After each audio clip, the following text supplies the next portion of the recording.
Hello and welcome to Dawn Dishes and Wine. So, this is a podcast that I created to just begin to share my journey and my lived experiences based on conversations that I've been having with my clients and young people in my life. I turned 52 not too long ago, and I started jotting down 52 things that I wanted to say. It just happens to be 52 weeks in a year.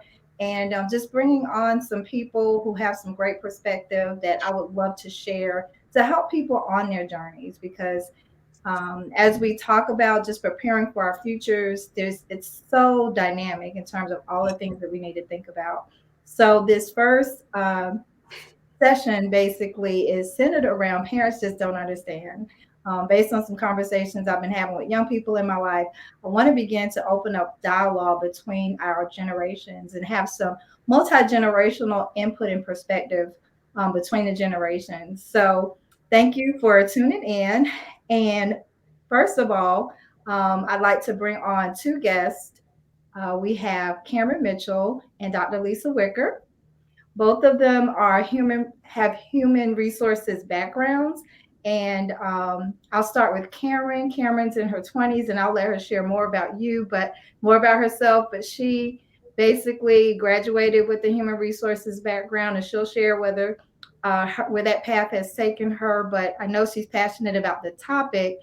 So even though she has her main 9 to 5, that she'll share, her passion is around human resources and really helping people understand their career path and their choices and living their best lives and not having to settle in their career choices. So welcome, Cameron. You want to share a little bit more about your company and tell people how they can get in touch with you?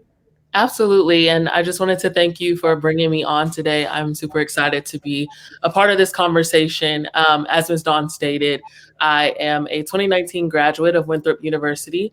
I studied business administration and really focused on human resources. And after graduation, I worked at a couple different places, did a lot of internships while I was in college, and really found my passion in learning and development. So again, just helping people thrive, helping people create their best lives.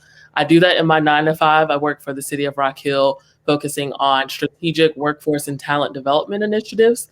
And then I also have my own career coaching and talent development agency. So my agency is called Hustle Career Consulting, and there we work specifically with young professionals and organizations looking to bring in young professionals to help them beef up their talent development initiatives and find their dream careers. So that's a little bit about me. And again, so happy to be here tonight. Thank you, Cameron. You've done so much in your 20s. And we also have Dr. Lisa Wicker, who probably spent more than 20 years in the human resources profession, but she also has a magazine and she does career coaching as well, called Career Mastered. And I'll let her tell you about her work and her life's work and what perspective she can bring to this discussion. Welcome, Dr. Wicker. Thank you. Thank you, Dawn, for having me. And I'm glad to be here this evening as well. It's nice to meet you, Cameron. As Dawn said, I'm Dr. Lisa Wicker. I've spent over 30 years in corporate America and the human resources arena, having spent about those 30 years actually with Fortune 50 companies from General Motors to MGM Grand, Chrysler, and Lowe's. And in the course of that journey, I've learned so much about employee development, transformational leadership, as well as diversity, inclusion, compensation, benefits. I've worked them all. I have, since that time, retired, but I flunked retirement because I love to work, and Don knows that. Yes. And so I started my own company called Linwick and Associates. It's a human resources consultancy with offices in the greater Charlotte area, as well as metropolitan Detroit. And I work with my clients on helping women shatter limits as well as master their careers, indicating that there are some foundational steps that are required before anyone decides to follow us. And so that's really key to making choices and removing limits. And so that's what I consult on, and I work with major corporations as well in the dynamics of their day-to-day leadership and making change within their organizations. Dawn mentioned that I publish a magazine, which I have launched in 2018. It's turning 5 this year. Wow. And Wow. we started We started in New York, Detroit, and Charlotte nationally. And since that time, the footprint has expanded globally. You can pick it up on Amazon as well as issue in a number of other locations. And I apologize for my voice today. I'm going to make it through, but well, thank you for having me. Thank you. And thank you. I know that you're a little under the weather, so we really appreciate you being able to join us and us being able to benefit from your wonderful, wonderful career experience. And I've worked closely with Dr. Whitaker. I consider her a close friend and mentor. And yeah, she's just doing some amazing things as well. So, with that said, I do want to share part of Dishes and Wines is me exploring great dishes. And because I do love food and I love a good glass of wine. The featured restaurant is Flipside Cafe and happen to have a dessert with them that I absolutely love. So, just want to encourage people to check them out. They have a story in of themselves, so we'll share more about them. But I was grateful for that opportunity. So I'd like to start off with asking everyone what's in your glass this evening. I'm going to share a little bit, probably a little controversy. I don't know. But one of the wines that I'm giving a try tonight is actually Snoop Dogg's wine. Oh, And it's called 19 Crimes in Cali Red. So I had some friends over and they're like, oh, I'm not sure about the wine. And then, I go online and people love this wine. They have, so what intrigues me the most about what they've done is that they have this interactive experience. So when you go online, there's actually storylines, and Snoop is only one of the famous people that they have a wine line around. So it's very interactive. So just like you would have a QR code, just kind of put in the wine and it tells your story. But this one is a Cabernet, and yeah, so it's pretty good. I enjoy it. Do you all have a favorite wine that you're joining with us in tonight? I don't have a favorite brand, but I've been exploring recently a lot of California Pinot Noirs. And so I'm drinking a 2019 Pinot Noir tonight. I don't remember the brand because it's in my kitchen, but it's really good, really light. Yeah, I'm enjoying it. yeah. Awesome. Well, tonight I happen to have a cup of tea so that I can feel a little bit better. But in terms of my wine selection, I Kendall Jackson Pinot Mhm. Grigio. I tend to like white wines. I don't do well with red wines at all. So for me, it's a white wine, and it should be not sweet, but just the flavor of the grapes, and the temperature has to be cold. Yes, Wonderful. Well, thank you all for sharing. This is a journey. I absolutely. ask all of those who are watching to share your favorite ones so we can kind of give them all a try. With that said, we also like to start off our show with a hot topic that's related to our discussion tonight. The hot topic that we picked was talking about Britney Spears and her conservatorship. Um, I was a little surprised that she was 40. Oh, she's about to turn 40 and she's fighting or had to fight, and she won to be released from this conservatorship. Basically, her father was still in control of her entire life, Mhm. basically through this contract. And have you all heard about this? Yeah, I followed this a lot. Obviously, my generation is super like that millennial Gen Z mix, and so we like grew up with Britney Spears, and yeah, I've the Free Britney hashtag movement on all the social media platforms has been a big thing. So I've definitely heard about this. Well, I haven't necessarily followed it, but I've followed Brittany over the years because she started out, I think, as a musketeer, and my children are certainly in your area, Cameron, with that millennial and Gen Z kind of deal. Yeah, And so, from the perspective that I have on it, I can't, you know, um, say one way or the other if it's right or wrong, but logically, it just doesn't seem that at 40 someone would be responsible for her life unless there's something drastically right. wrong with her cognitive. And I don't know that was the case. I don't know if that was the Mhm. case. Yeah, I think it sounded like, in my opinion, probably was needed early on. She started her career when she was very young. Maybe the parents or father just got comfortable with those arrangements and it worked for him. could be a peace of mind thing. Like, I don't even want to bash him as a father, because we all, as parents, we watch our kids, we maybe have concerns about their choices. But I do think that we have to draw a line. And there's a difference between having concerns and being able to express those concerns and have an adult conversation with your adult child about their decisions. But at the end of the day, I think we all recognize that it's their life to lead, and that they're entitled to make mistakes and learn from them, as we all should be able to. So you kind of cross that line of being concerned to being controlling. Yeah. Yeah, absolutely.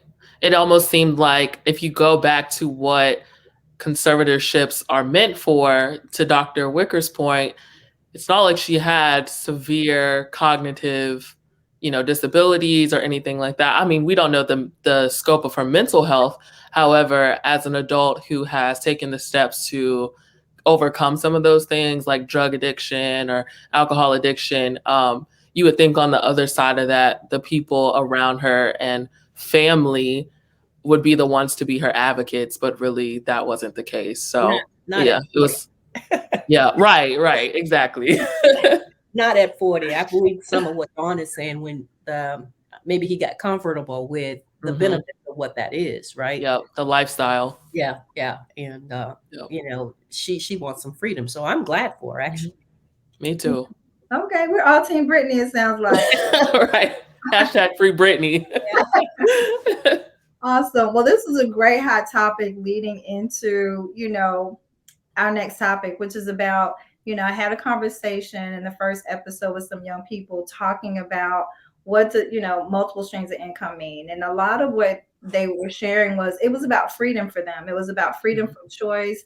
They felt like their parents maybe felt as if they should stick to one thing and stick to that one thing forever, and pursue, be with the company for 50 years and retire and have all these benefits and a great retirement plan. And number one, I don't know that that's realistic anymore today. So it was great that they pointed out that they felt like their parents always had side hustles. So they were kind of like, how are you not understanding my desire to have multiple streams of income? But I think that it came from a place of when maybe people in my generation or my parents' generation were doing their side hustles, it was labor intensive. So they saw themselves as having to have multiple jobs that consume their time, and they wanted better for their children. So I think that children are saying, or younger people are saying, the things that we're pursuing are things that we're passionate about, and it's not so labor intensive, but maybe, there's some love and passion there. So it's still a concept, but just doing it a little bit differently. So we branched into, like, let's break down exactly what the fears are of parents. And I'm a parent, and I know Dr. Lisa Wicker is a parent, and Cameryn, you can speak on behalf of young people. But I think some of the concerns are more so around, benefits. What do benefits mean in terms of making sure you're planning for retirement? You roll off of your parents' health insurance plan at 25. Are you going to be prepared for that? So can you kind of share, number one, Cameryn, you can share, do young people think about those things or have those similar concerns? And then Dr. Lisa Wicker, kind of what your thoughts are around things young people need to be thinking about on this journey. Yeah. So I think, as far as are young people thinking about benefits such as medical, life insurance, I would say yes and no, because I think I'm 24 years old. Some of those things we see don't matter until later in life. And I think, as a society, it's been studies shown that, like, my generation doesn't necessarily want kids, or might not want to get married until later. So I think a lot of the concerns you guys might have had in older generations came a lot quicker, because you were getting married at an earlier age. You were planning to have kids. It was almost standard. But now a lot of us aren't doing those things. A lot of us are prioritizing traveling, or maybe building our own careers and reputations, building our brands. And so I think we don't think about those things as much. That's not to say that we shouldn't, because a lot of the traditional things, like a house and travel and vacation. We still want the money, we still want the success, but I think it looks a lot different the way we go about fulfilling those things. I would agree. I have two sons that are working in corporate America, and they saw both myself and my husband work 30 plus and 40 plus years Mm-hmm. for almost the same companies. I know my husband stayed with his company 40 years, and that's just not heard of, like Dawn says today. Wow. And I Mm-hmm. stayed with General Motors for 20 of my 30 years, and then Chrysler 10 years, and then the other was split between two other companies.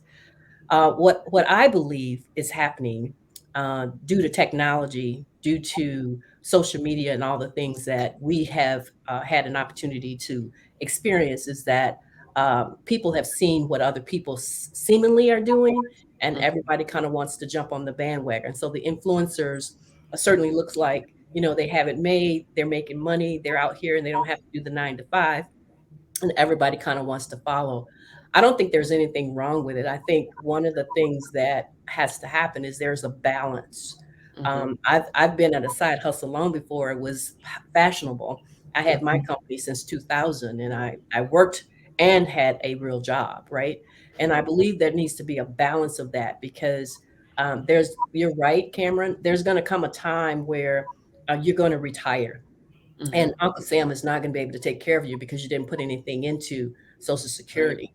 And as Dawn says, there's some basic understanding fundamentally that we've taught our sons, and they both work for corporations, and they both have side hustles. The end of the day, um, benefits are the non-wage compensation that comes from employers, and Right. good employers have those things that allow us to, number one, get paid because there's a federal law that company has to pay certain benefits, right? And then there's the nice to have standard benefits that companies pay because they want to be employers of choice, right? Mhm. Right. And then there's the third part where you might get it because it's perks, right? And so when I think about what I was able to receive, it still happens today. Excuse me for a minute, take a water. And people that have not experienced it haven't had the exposure to what those benefits Mm-hmm. are. So for me, as an example, working for General Motors, I had a new car every 6 months as a perk. Both of my sons had a new car every 6 months as a perk when they turned 18. And all the insurance that was required for them to drive was paid by the company. Mm-hmm. Every time a window broke on the car, it was fixed by the company. I didn't pay for gas or any of those are perks that if you've not experienced that, you wouldn't know.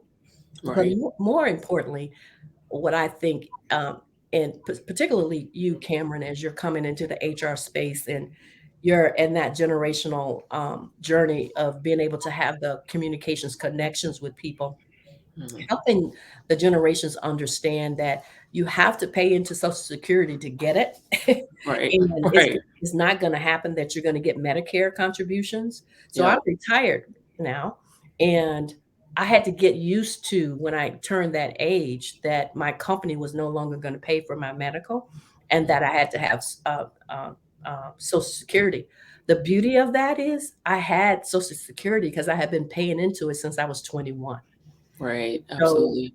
that is like a no-brainer. Mm-hmm. So when people get to be 55 or 65 and they're looking around to figure out they still have to work until they're 95 if they're still living because they don't have the Social Security to help pay for anything. And the medical cost that happens the older you get, the more medical requirements you need. Unless you have children or someone that's going to take care of you, you're going to be in a situation that is complex and daunting.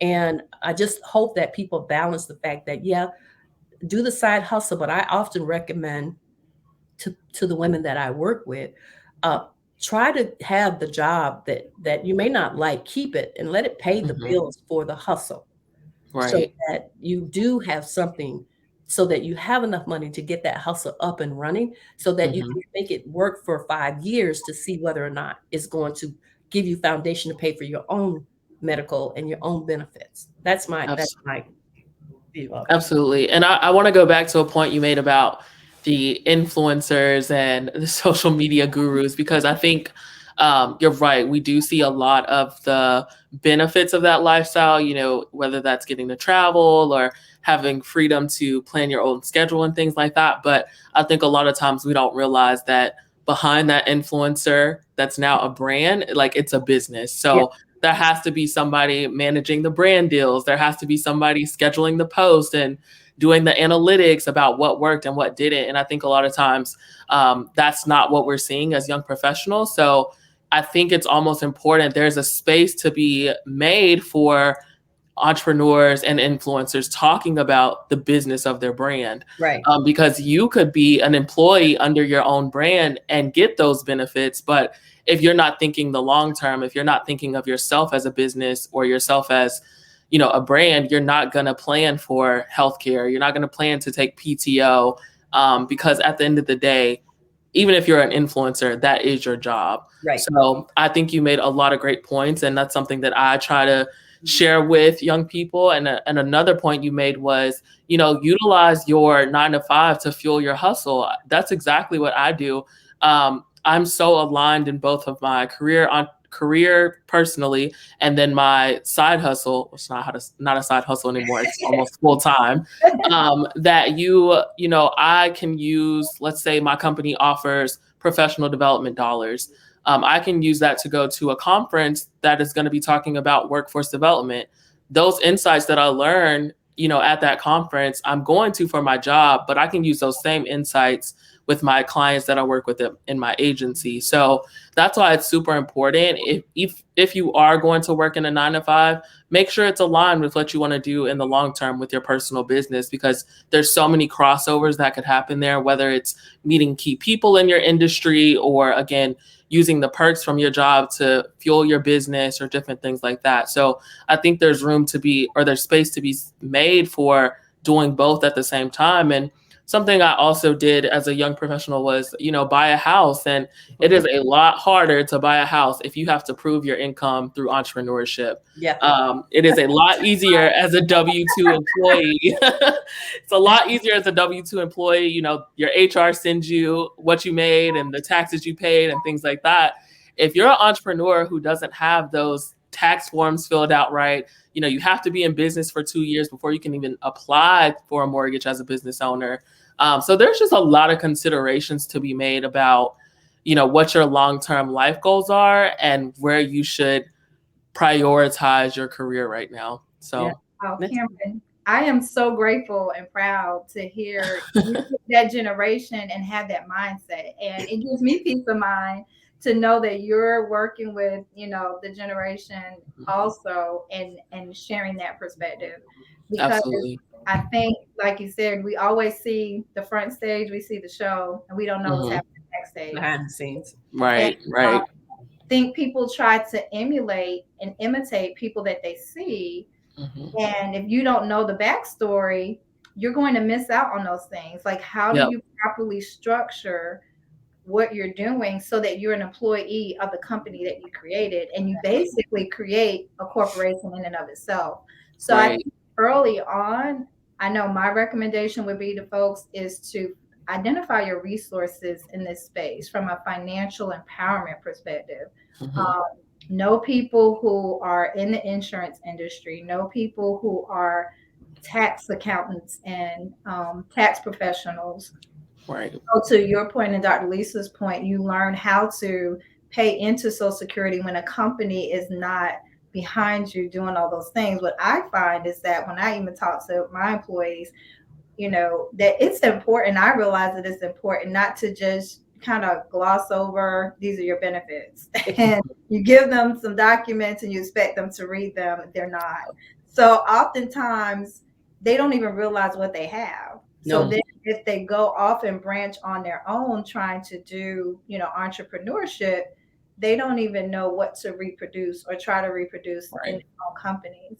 So it's opened my eyes to realize that I want to go dive deeper into conversations to making sure that people understand who OSHA is on your like all these folks who taking money out of your paycheck. You need to know who they are and why they're taking the money. And then when you create your own business, set up your system so that the same thing is happening, because it is someone who is, I have parents who are declining in health, and that whole journey of figuring out how to take care of um, your life and needing assistance and people to take care of you, and having, nurses come into the home, those things are expensive. And I know we kind of think, maybe we're not thinking about those things when you're young. You kind of think you're invincible and you're just living life, and you don't really want to think about those things, but you have to begin your journey and your career path with the end in mind. So I often encourage people, think of the lifestyle that you want and then work backwards from that lifestyle. So kind of with that said, what do you think about how should people, first of all, if you can share your perspectives from an HR perspective, just kind of itemizing a little bit what those benefits are. I know, Lisa, you went into it a little bit, but just kind of diving a little bit deeper. And then, younger people who are just doing this multiple streams of income and they don't have a 9 to 5, or maybe they've been working for a small business who doesn't offer many benefits. What should they begin to prioritize, in your opinion, in terms of, if you had to make a list and you had to just do what you can afford when you can afford it, what should be at the top of your list and what should you be working towards? Well, I would like to start, if I could, about understanding the three types of benefits, because I don't think people realize, like you say, they go in, they are so excited they got a job, they never think about really what is on the paper and what it says, right? Like, what's required by law is important for people to understand. And those benefits, like I mentioned to you, are minimum wage. Number one, are they paying you the right wage, right? Number two, overtime payment. Am I going to get overtime? And what is the overtime rule that, is required for hiring me? Unemployment compensation. Dawn, you and I know how that works, and Yep. and what the company has to pay for that. Those are just required, along with the benefit of your pay, right? And then you have to look at the benefits that really are required by law, but are not required by law, but considered the standard, which we talked about, right? And that would be some benefits like, health insurance. Well, health insurance actually is required by law. So, what kind of insurance is the company providing to you? And so, if I were to prioritize, the health insurance would be number one. I know you want the money, but if you get sick, I mean, at the end of the day, we never know what's going to happen to our health. And so health insurance is important. So are they, what's in the health insurance package? Is it dental? Is it vision? Is it medical? What part of that do I have to pay for? Right. And at the end of the day, what is it? What's required of my family? Is my family covered in that? Right. If I have a family, that's important. And then for companies that have 50 or more employees, we know that FMLA is required. Especially if I have an elderly parent that I need to take care of, do I get some time off and I can still keep my job? It's the 12 weeks that is a part of that policy. The Affordable Care Act allowed for people to have all of those benefits, right? The other part of, what are the perks that the company gives me, right? Like I mentioned, if you work for an airline, you might get flight tickets, right? And your whole family can fly free. I mean, think about all that savings. You work for automotive, you get cars. I mean, I added up for me and my family when we were working, it's $5,000 a car.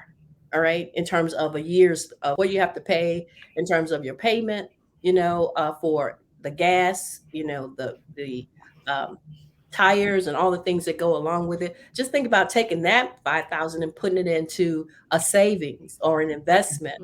And then clearly, what's important that I want to stress is the opportunity for company matches. So if they have a 401k program, certainly my day we had pension plans, but today it's 401k, and whatever match, if it's 1 cent, take it. Okay. Right.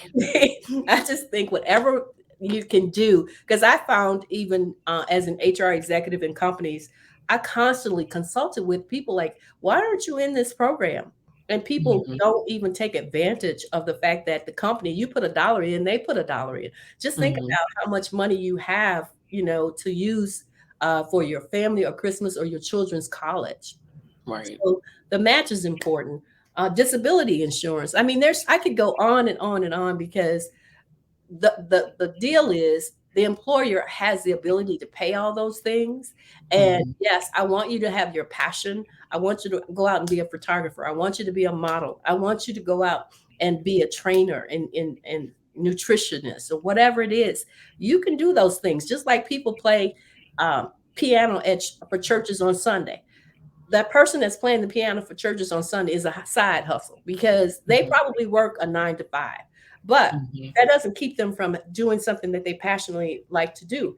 And I often share, Dawn, with people, just make sure, and this was key for me, that while I was an HR executive in those companies, I didn't want a conflict of interest of being an HR consultant on the outside that would cause me to lose my job.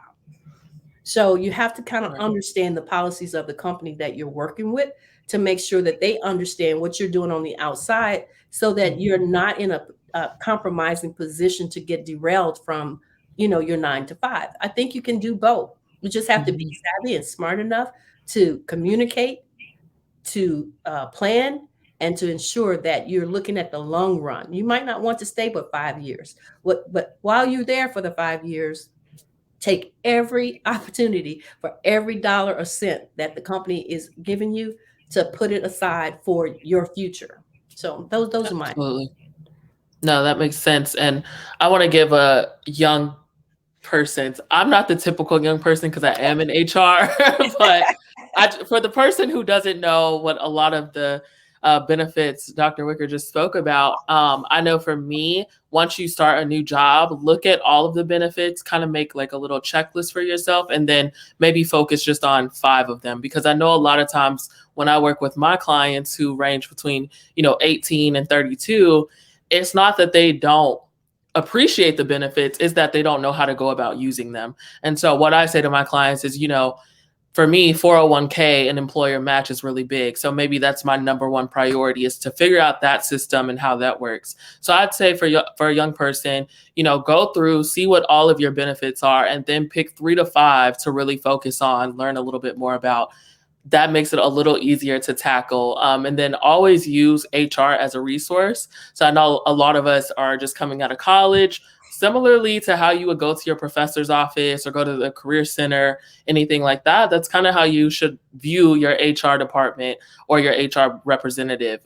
Use them as a resource to help you figure out how to utilize those systems, because you can leave a lot of money on the table, or you can kind of screw yourself by not using some of the resources that you have. So that would be my tip for young people who are thinking about their benefits and maybe starting a new job soon. So.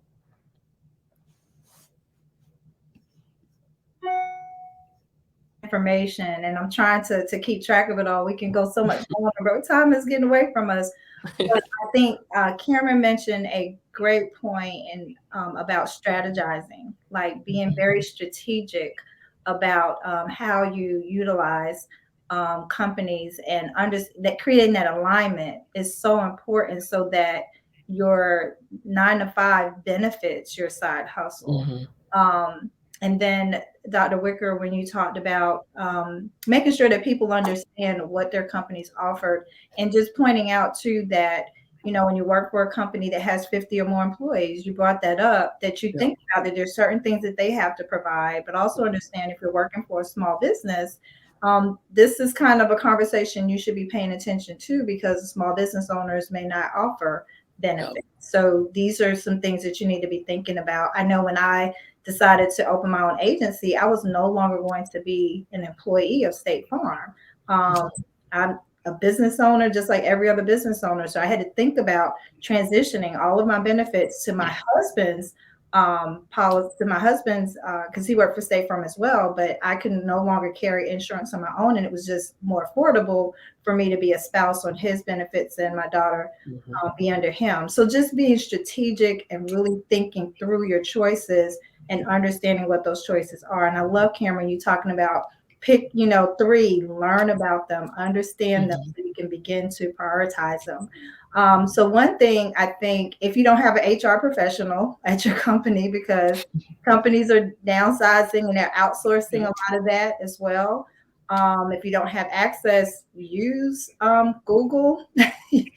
Just take the time to do your research. We have two professionals here, which will share how you can get in contact with them and plug into the work that they're doing, because they talk about a lot of these things in depth. So just wanted to point out those key pieces. But Cameryn, I would like to ask you specifically, as you deal with young people, and Dr. Wicker, I know you deal with young professionals as well, but do you think young people think that Social Security is going to be around? That's another thing. So we have to, I think for young people, we've seen some of the things our parents were promised not happen. And so it's almost like that distrust that you build of the system, whether the system is the government or your company or whatever. So I think that's a little bit of our pushback, is like, we can create our own freedoms and we can create our own systems that work for us and that we know will work for us because we built them. So I think it is a little bit of that distrust of like, will we even have these benefits? Everybody's been telling us, I can remember since like 13 hearing my mom say, y'all are not going to have Social Security. So it's like, why put into it, right? But I know that hopefully that's not the case. Hopefully our government can run things better than that. But it's a little bit of that. Like, you're getting mixed messages. Like, some people are telling you, yes, put a lot of money into it, you're going to need it later.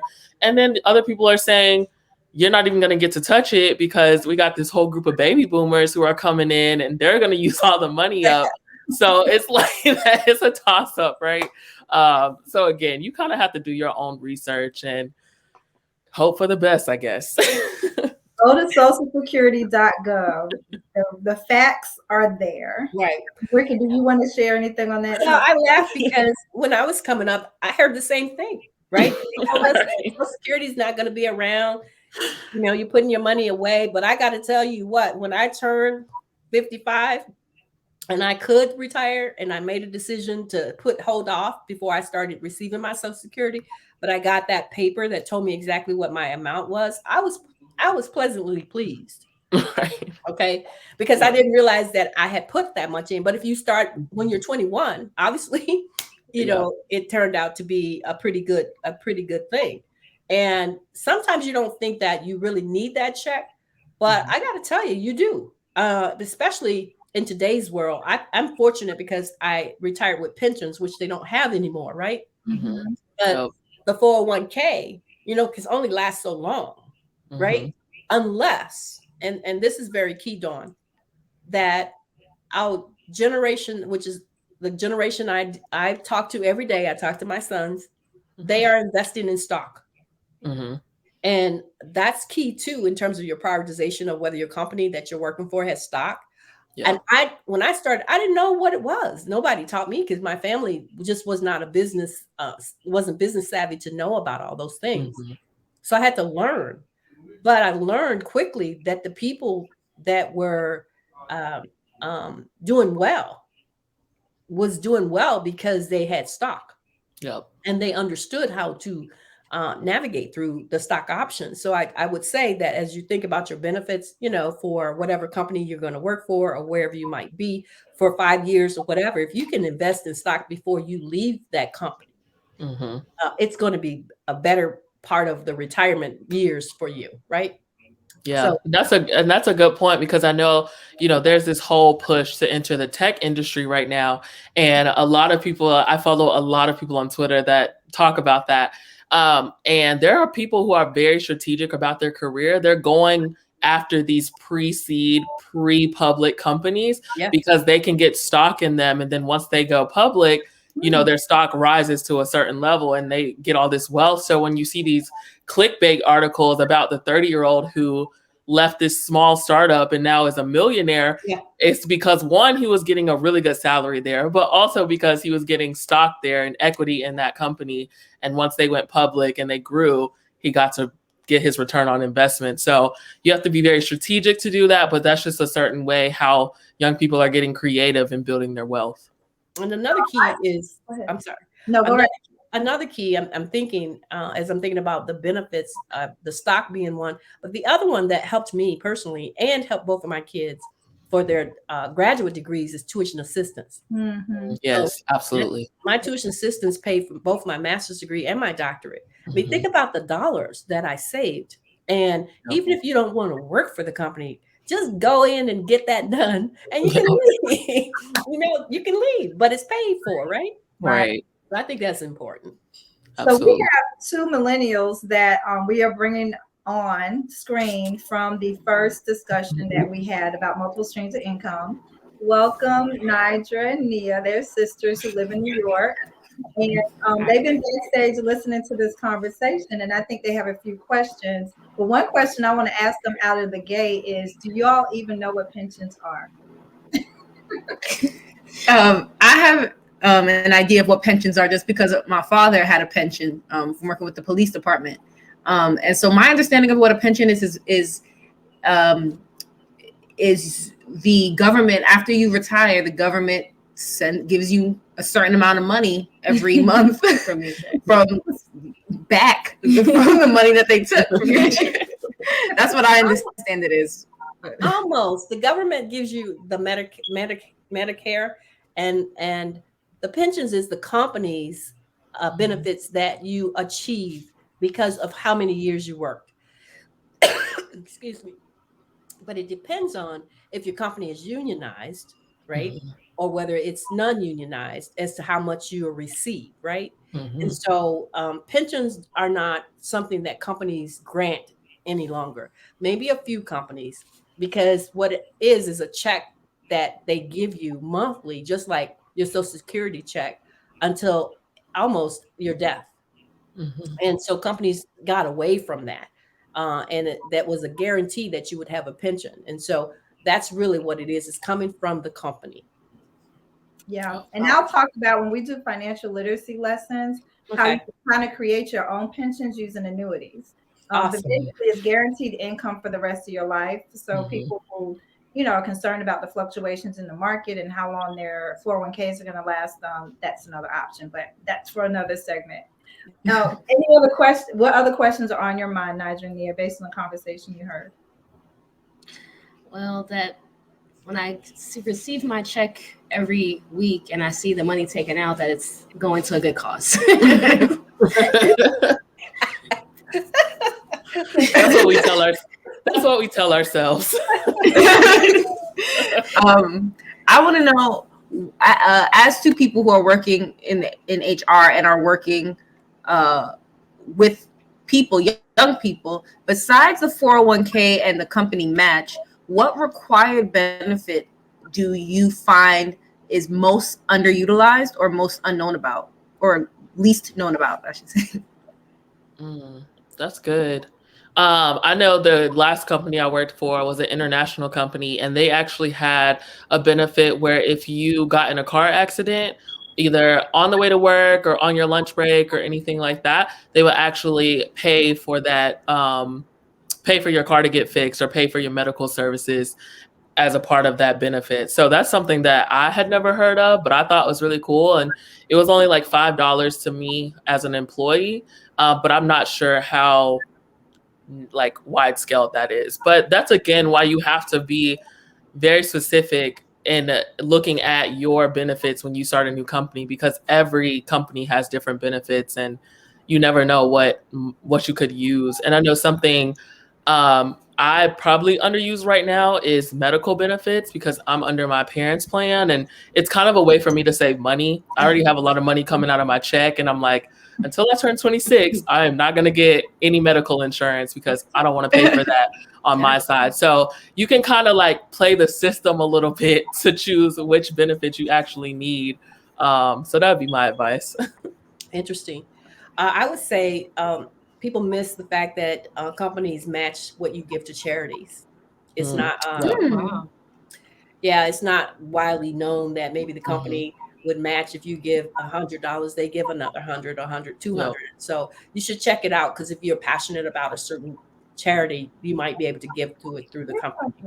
Oh, I missed a big one. A big one is professional development benefits. Yeah. A lot of young people do not use professional development benefits, and that could be anything as far as like taking a training, getting a certification, going to a conference, anything like that. I know at my last job, they paid for my Google project management certification, and that's Wow. something I can take with me, anywhere. I didn't have to stay at the company for a certain amount of time. They had an allocated budget for every employee to get professional development. So, and a lot of times that's the budget item that goes unused. So definitely, as a young professional, try to get as many professional development experiences in your career field that you can use to get a better promotion or get more money or move on to a new job. So yeah.